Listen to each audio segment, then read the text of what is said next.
Sindh high court نے عامر لیاقت کی post mortem کی درخواست مسترد کر دی۔ سندھ ہائی کورٹ میں معروف anchor person doctor Aamir Liaquat کا پوسٹ مارٹم کرانے کی درخواست پر سماعت ہوئی۔ عامر لیاقت کی تیسری اہلیہ دانیہ شاہ کی جانب سے مقتول کے پوسٹ مارٹم کی درخواست کی گئی تھی۔ عامر لیاقت کے ورثہ کے وکیل نے دلائل دیتے ہوئے کہا کہ درخواست گزار کے پاس کوئی ثبوت نہیں ہے۔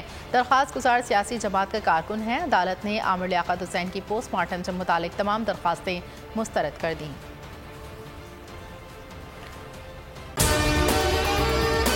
اور اگر آپ کو ہماری یہ ویڈیو پسند آئی ہے تو لائک پر کلک کیجیے۔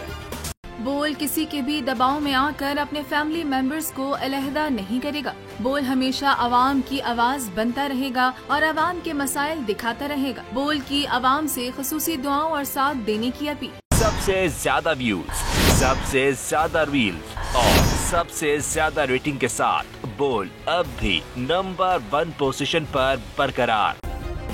سبسکرائب کریں اور بیل دبائیں تاکہ کوئی خبر رہ نہ جائے۔